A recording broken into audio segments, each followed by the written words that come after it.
नमस्कार। प्रांजल ज्ञान गंगा में आप सभी का स्वागत है। हम संक्षिप्त महाभारत का पाठ कर रहे हैं, जिसमें कि उद्योग पर्व चल रहा है। कल हमने कथा में कुंती का अपने पुत्र कर्ण के पास जाना और कर्ण का उनके चारों पुत्रों को न मारने का वचन देने की कथा को पढ़ा था। आज हम कथा में श्री कृष्ण का राजा युधिष्ठिर को कौरव सभा के समाचार सुनाने की कथा को पढ़ेंगे। वैशंपायन जी कहते हैं, राजन, हस्तिनापुर से उपप्लव्य पड़ाव में आकर भगवान कृष्ण ने कौरवों के साथ जो जो बातें हुई थी वे सब पांडवों को सुना दी। उन्होंने कहा, हस्तिनापुर में जाकर मैंने कौरवों की सभा में दुर्योधन से बिल्कुल सच्ची, हितकारी और दोनों पक्षों का कल्याण करने वाली बातें कही, परंतु उस दुष्ट ने कुछ भी नहीं माना। राजा युधिष्ठिर ने कहा, श्री कृष्ण, जब दुर्योधन ने अपना कुमार्ग नहीं छोड़ा तो कुरुव्रत पितामह भीष्म ने उससे क्या कहा? तथा आचार्य द्रोण, महाराज धृतराष्ट्र, माता गांधारी, धर्मज्ञ विदुर और सभा में बैठे हुए सब राजाओं ने उसे क्या सलाह दी, यह सब मुझे सुनाइए। श्री कृष्ण ने कहा, राजन, कौरवों की सभा में राजा दुर्योधन से जो बातें कही गई थी वे सुनिए। जब मैं अपना वक्तव्य समाप्त कर चुका तो दुर्योधन हंसा।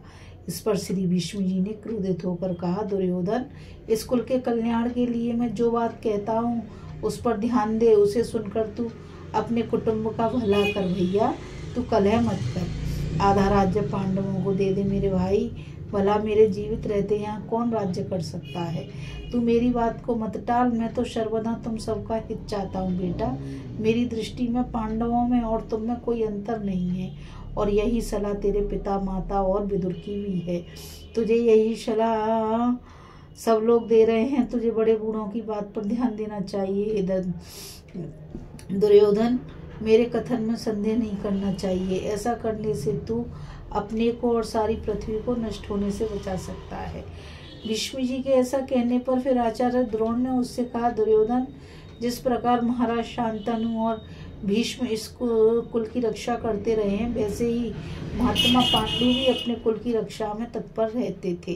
तथापि धृतराष्ट्र और विदुर राज्य के अधिकारी नहीं थे, तो भी उन्होंने इन्हीं को राज्य सौंप रखा था। वे धृतराष्ट्र को सिंहासन पर बैठाकर स्वयं अपनी दोनों भार्याओं के साथ वन में जाकर रहने लगे थे। विदुर जी भी नीचे बैठकर दास की तरह अपने बड़े भाई की सेवा करते रहे हैं और उन पर चवर ढुलाते रहे हैं। विदुर जी को कोष की संभाल करने, दान देने, सेवकों की देखभाल करने और सबका पालन पोषण करने के काम काज पर नियुक्त किया गया था, तथा महातेजस्वी भीष्म राजाओं के साथ संधि विग्रह करने और उनके साथ लेन देन करने का काम करते थे। उन्हीं के कुल में उत्पन्न होकर तुम कुल में भेद डालने का प्रयत्न क्यों कर रहे हो? अपने भाइयों के साथ मेल करके तुम इन भोगों में किसी प्रकार के भय या स्वार्थ के कारण यह बात नहीं कह रहा हूँ। मैं तो भीष्म जी की दी हुई चीज ही लेना चाहता हूँ। तुमसे मुझे कुछ भी लेना नहीं है। यह तुम निश्चय मानो कि जहाँ भीष्म जी हैं वहीं द्रोण भी हैं, अतः तुम पांडवों को आधा राज्य दे दो। मैं तो जैसा तुम्हारा गुरु हूँ वैसा ही पांडवों का भी हूँ। मेरे लिए दोनों में कोई भेद नहीं है मेरे बेटा, परंतु जय तो उसी पक्ष की होती है जिधर धर्म रहता है। इसके बाद विदुर जी ने पितामह भीष्म की ओर देखते हुए कहा, भीष्म जी, मैं जो निवेदन करता हूँ वह सुनिए। यह कुरुवंश तो एक प्रकार से नष्ट ही हो चुका है। आप ही ने इसका पुनरुद्धार किया है। अब आप इस दुर्योधन की बुद्धि का अनुसरण करने लगे हैं, किंतु इस पर लोभ सवार है। यह बड़ा ही अनार्य और कृतज्ञ है। देखिए ना, ये अपने धर्म और अर्थ का विचार करने वाले पिताजी की आज्ञा का भी उल्लंघन कर रहा है।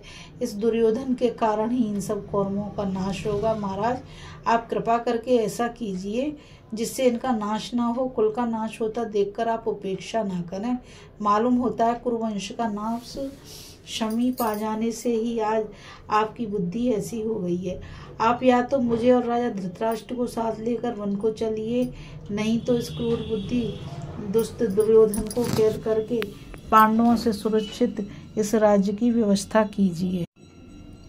ऐसा कहकर बार बार सांस लेते हुए विदुर जी मौन हो गए। इसके पश्चात कुटुंब के नाश के भय से गांधारी ने क्रोध में भरकर ये धर्म और अर्थयुक्त बातें कही। दुर्योधन, तू बड़ा ही पाप बुद्धि और क्रूर कर्म करने वाला है। अरे, इस राज्य को तो कुरुवंशी महानुभाव क्रमशः भोगते आए हैं, यही हमारा कुल धर्म है। किंतु अब अन्याय से तू इस कौरवों के राज्य को नष्ट कर देगा। इस समय इस राज्य पर महाराज धृतराष्ट्र और उनके छोटे भाई विदुर जी विराजमान हैं। फिर मोहवश तू इसे कैसे लेना चाहता है? भीष्म जी के सामने तो ये दोनों भी पराधीन ही हैं। महात्मा भीष्म धर्मज्ञ हैं, इसलिए अपनी प्रतिज्ञा का पालन करने के लिए राज्य स्वीकार नहीं करते। वास्तव में तो ये राज्य महाराज पांडु का ही है, अतः इसे लेने का अधिकार उनके पुत्रों को ही है, किसी दूसरे को नहीं है। यह बात गांधारी ने कही। इसलिए कुरुश्रेष्ठ महात्मा भीष्म जी जो कुछ कहते हैं वह हमें बिना किसी आनाकानी के मान लेना चाहिए। अब महाराज धृतराष्ट्र और पितामह भीष्म की आज्ञा से धर्मपुत्र युधिष्ठिर ही कुरुवंश के पैतृक राज्य का पालन करेंगे। गांधारी के इस प्रकार कहने पर महाराज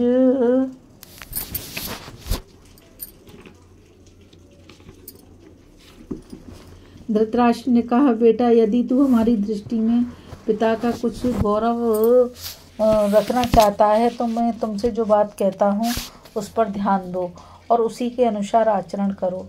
पहले कुरुवंश की वृद्धि करने वाले नहुष के पुत्र ययाति नाम के राजा थे।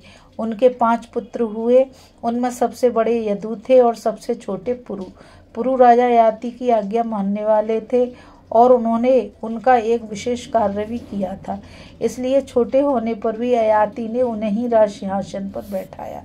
इस प्रकार यदि बड़ा पुत्र अहंकारी हो तो उसे राज्य नहीं मिलता और छोटा पुत्र गुरुजनों की सेवा करने से राज्य प्राप्त कर लेता है। मेरे प्रपितामह महाराज प्रतीप भी इसी प्रकार समस्त धर्मों के जानने वाले और तीनों लोकों में विख्यात थे। उनके देवताओं के समान यशस्वी 3 पुत्र हुए, उनमें बड़े देवापी थे, उनसे छोटे वाल्मीकि थे और इनसे छोटे हमारे पितामह शांतनु थे। देवापी यद्यपि उदार धर्मज्ञ सत्यनिष्ठ और प्रजा के प्रेम पात्र थे, तो भी वे चर्म रोग के कारण वे राज्य सिंहासन के योग्य नहीं माने गए। वाल्मीकि पैतृक राज्य को छोड़कर अपने मामा के यहाँ रहने लगे। इसलिए पिता की मृत्यु होने पर वाल्मीकि की आज्ञा से जग विख्यात शांतनु ही राज्य पर अभिषिक्त हुए। इस प्रकार पांडु ने भी मुझे यह राज्य सौंप दिया था। मैं उनसे बड़ा था तो भी नेत्रहीन होने के कारण राज्य के अधिकार से वंचित नहीं रहा और छोटे होने पर भी पांडु को राज्य मिला। अब पांडु के मरने पर तो यह राज्य उन्हीं के पुत्रों का है। मैं तो राज्य का भागी हूँ ही नहीं। तुम भी ना राजपुत्र हो ना राज्य के स्वामी हो, फिर दूसरे का अधिकार कैसे छीनना चाहते हो? महात्मा युधिष्ठिर राजपुत्र हैं, अतः न्यायतः यह राज्य उन्हीं का है।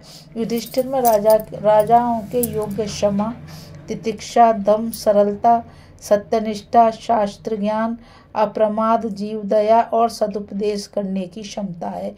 ये सभी गुण हैं, इसलिए तुम मोह छोड़कर आधा राज्य युधिष्ठिर को दे दो और आधा अपने भाइयों के सहित अपनी जीविका के लिए रख लो। इस प्रकार भीष्म, द्रोण, विदुर, गांधारी और राजा धृतराष्ट्र के समझाने पर भी मंदमती दुर्योधन ने कुछ ध्यान नहीं दिया, बल्कि उनके कथन का तिरस्कार कर क्रोध से आंखें लाल किए वहां से चल दिया। उसके पीछे ही जिन्हें मृत्यु ने घेर रखा है वे राजा लोग भी चले गए। उन राजाओं को दुर्योधन ने यह आज्ञा दी कि आज पुष्य नक्षत्र है, इसलिए आज ही सब लोग कुरुक्षेत्र को कूच कर दो। तब वे भीष्म को सेनापति बनाकर बड़ी उमंग से कुरुक्षेत्र को चल दिए। अब आप भी जो कुछ उचित जान पड़े वह करें। मैंने भाइयों से प्रेम बना रहे इस दृष्टि से पहले तो साम का ही प्रयोग किया था, किंतु जब वे साम नीति से नहीं माने तो भेद का भी प्रयोग किया। मैंने सब राजाओं को ललकारा, दुर्योधन का मुंह बंद कर दिया तथा शकुनी और कर्ण को भय दिखाया, फिर कुरुवंश में फूट न पड़े इस विचार से सामने के साथ दान की भी बातें कही। मैंने दुर्योधन से कहा, सारा राज्य तुम्हारा ही रहा, तुम केवल 5 गांव ही दे दो भाई, क्योंकि तुम्हारे पिता को पांडवों का पालन भी अवश्य करना चाहिए। ऐसा कहने पर उस दुष्ट ने आपको भाग देना स्वीकार नहीं किया, और अब उन पापियों के लिए मुझे तो दंड नीति का आश्रय लेना ही उचित जान पड़ता है। और किसी प्रकार वे समझने वाले नहीं हैं, वे सब विनाश के कारण बन चुके हैं, और उन सब के सिर पर मौत नाच रही है। इस कथा में बस इतना ही।